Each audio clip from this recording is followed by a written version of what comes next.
let's talk about, the first thing I want to talk about is your education, your studies. You said you went to Rajasthan. You studied in Rajasthan. Mm-hmm. What was that like? Were there Nepali there, or were you the only one? We were one of, like, there were like 5-7 of us out of 1,000 people, students, so we were very few. It was really scary because I was only in class 5, and till I was 10, 11 years old, I was in Nepal studying. But when I went there, it is so different. The culture, everything, and it was an all-boys school. I was always more comfortable being around women.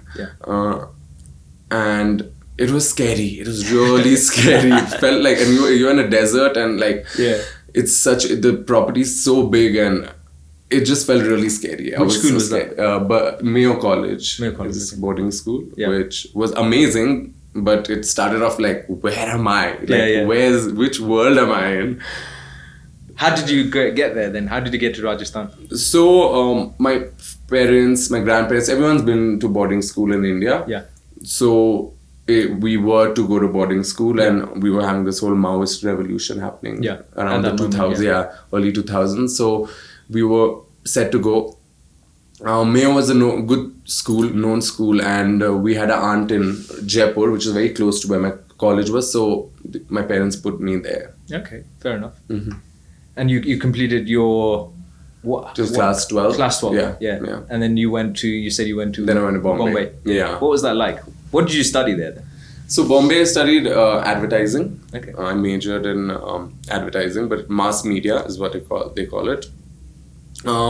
That was so much fun. I got to learn so much because I wanted to be a filmmaker, but my parents were like, no, try doing a course where you can choose many options in case you don't want to be a filmmaker. And thank God they said that, because when I interned for the film in the first year, I was like, I don't want to be a filmmaker. And if I'd already started studying, I would have wasted that time. So it was good. Mumbai was good. It was really exciting, from boarding school to get out and be free. Mumbai's city of dreams, Bollywood, and it was just very exciting. I think that is the main hub, isn't it? For film. To be, and then that's the best place to be if you want to pursue further with whatever you want to do. I think it's the best city to work, at least in this creative industry. I guess in the East, I think that probably is the best place that you can be. Be in. South. More central actually. Central. Yeah, it's not far east. It's central. It's not east at all. It's more towards the west, but like south. Central, south. I think when I say east, I think that's what people in UK, US use for India. Anything further away from them, anything to the right is east. Even Middle East is actually east. Fair enough. So that was your studies, and then eventually you got into work. So how we've already talked about your first job, but did you start looking for jobs as you were studying, or how did you actually, start getting let's say projects? So actually, while I was in college, I was enjoying life. I was like, these are the last 3 years. Let me study and not focus on work. And after college, then my working life begins. So I wasn't really looking for work. I mean, I got that opportunity to work for Zanjeer, which worked out that as an internship. But after that, I waited for my college to get over. Oh, you didn't have any project in between? Little here and there, but nothing, substantial enough for me to be excited about.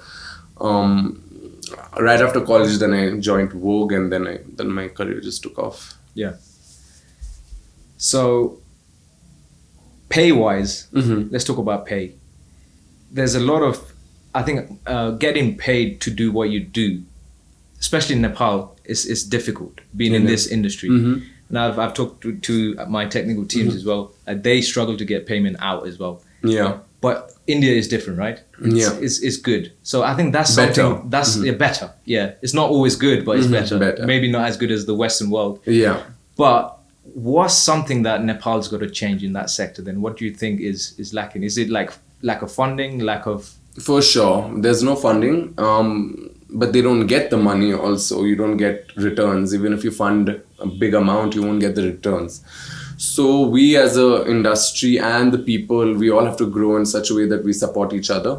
If a film is only earning 2 crores here and is a success, an actor in India is getting paid 10, 12 crores. So that gap is there because we're a smaller country, smaller population. So that'll always be there. But I think by the end of it, we need to be more professional. Stick to our jobs, don't overwork people, and pay them well.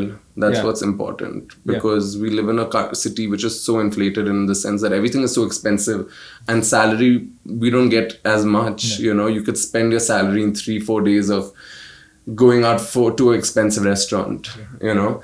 So I don't know, it's quite messed up. There's a lot that needs to go around. I guess there's a factor of politics as well that's involved, and then people not coming in, big investors not coming in and investing in Nepal.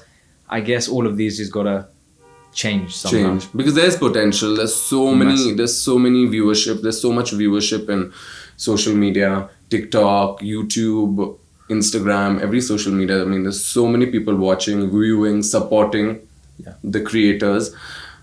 So there has to, I mean, in this field at least, they underpay us, and there has to be a way where they pay you more. Pay a bit more. Because they're getting so much returns. I guess the only problem is they are scared that they're not going to get the returns in time, or maybe not get returns at all. So they pay the people that they need to pay a very small amount. And that actually demotivates people, don't they? For sure. And you don't, like the next project they come and approach you, you don't really want to work for them. Because, you didn't pay me for the first time. Why should I work for the second time, right? And this influencer marketing and social media marketing is something so new, because I think they literally started this in 2018-19.